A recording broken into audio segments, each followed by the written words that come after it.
Shalom, selamat pagi. Puji dan syukur kepada Tuhan, kita semua dalam keadaan baik, senantiasa dalam penyertaan dan perlindungan Tuhan. Hari ini kita akan melanjutkan pembacaan firman Tuhan dari kitab Bilangan pasal 14.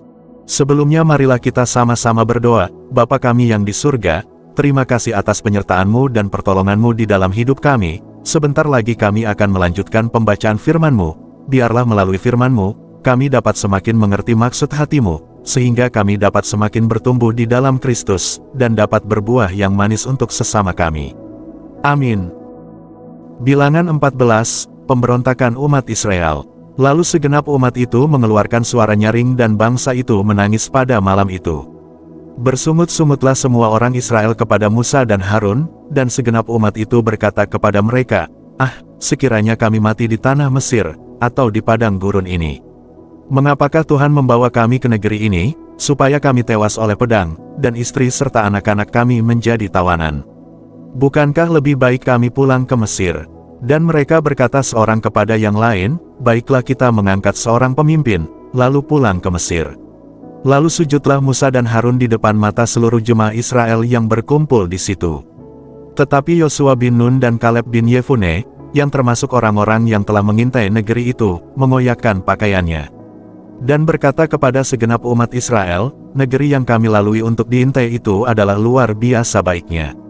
Jika Tuhan berkenan kepada kita, maka Ia akan membawa kita masuk ke negeri itu dan akan memberikannya kepada kita, suatu negeri yang berlimpah-limpah susu dan madunya.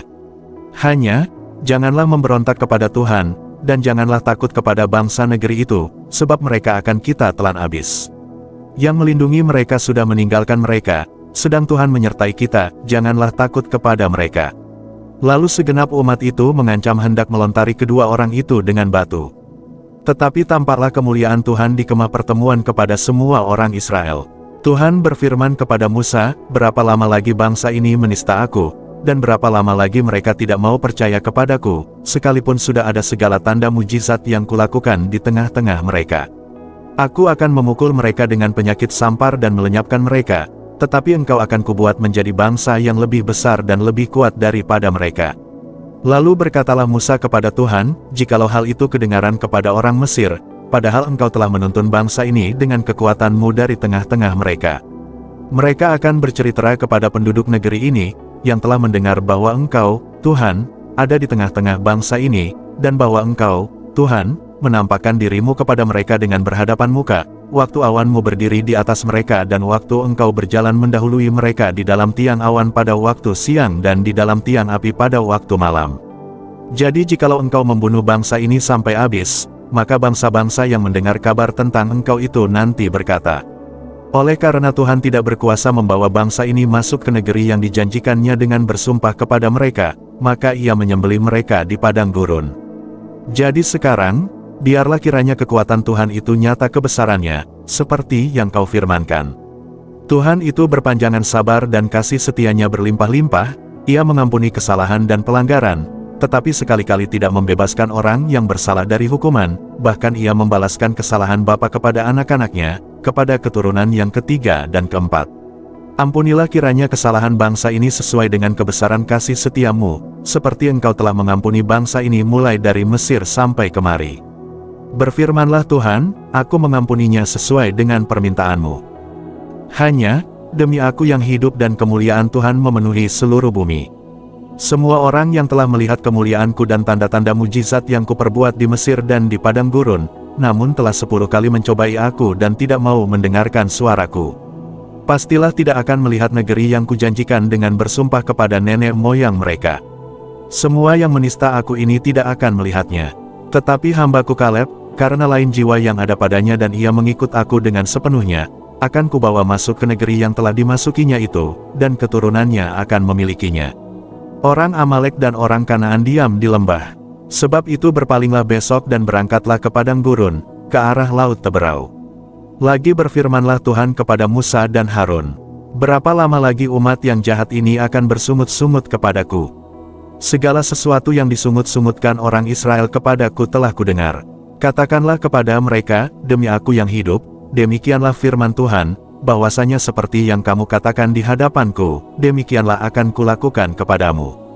Di padang gurun ini bangkai-bangkaimu akan berhantaran, yakni semua orang di antara kamu yang dicatat, semua tanpa terkecuali yang berumur 20 tahun ke atas, karena kamu telah bersungut-sungut kepadaku. Bahwasanya kamu ini tidak akan masuk ke negeri yang dengan mengangkat sumpah telah kujanjikan akan kuberi kamu diami, kecuali Kaleb bin Yefune dan Yosua bin Nun.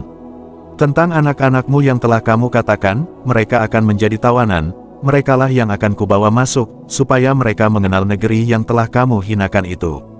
Tetapi mengenai kamu, bangkai-bangkaimu akan berhantaran di padang gurun ini. Dan anak-anakmu akan mengembara sebagai penggembala di padang gurun 40 tahun lamanya dan akan menanggung akibat ketidaksetiaan, sampai bangkai-bangkaimu habis di padang gurun. Sesuai dengan jumlah hari yang kamu mengintai negeri itu, yakni 40 hari, 1 hari dihitung 1 tahun, jadi 40 tahun lamanya kamu harus menanggung akibat kesalahanmu, supaya kamu tahu rasanya, jika aku berbalik daripadamu. Aku, Tuhan, yang berkata demikian. Sesungguhnya aku akan melakukan semuanya itu kepada segenap umat yang jahat ini yang telah bersepakat melawan aku. Di padang gurun ini mereka akan habis dan disinilah mereka akan mati. Adapun orang-orang yang telah disuruh Musa untuk mengintai negeri itu, yang sudah pulang dan menyebabkan segenap umat itu bersungut-sungut kepada Musa dengan menyampaikan kabar busuk tentang negeri itu. Orang-orang itu mati, kena tulah di hadapan Tuhan. Tetapi yang tinggal hidup dari orang-orang yang telah pergi mengintai negeri itu hanyalah Yosua bin Nun dan Kaleb bin Yefune. Serangan ke bagian selatan gagal. Setelah Musa menyampaikan perkataan ini kepada semua orang Israel, maka berkabunglah bangsa itu dengan sangat. Dan keesokan harinya bangunlah mereka pagi-pagi hendak naik ke puncak gunung sambil berkata, sekarang kita hendak maju ke negeri yang difirmankan Tuhan itu, memang kita telah berbuat dosa. Tetapi kata Musa, mengapakah kamu hendak melanggar titah Tuhan? Hal itu tidak akan berhasil. Janganlah maju, sebab Tuhan tidak ada di tengah-tengahmu, supaya jangan kamu dikalahkan oleh musuhmu. Sebab orang Amalek dan orang Kanaan ada di sana di depanmu dan kamu akan tewas oleh pedang, dari sebab kamu berbalik membelakangi Tuhan, maka Tuhan tidak akan menyertai kamu. Meskipun demikian, mereka nekat naik ke puncak gunung itu, tetapi tabut perjanjian Tuhan dan Musa juga tidaklah meninggalkan tempat perkemahan.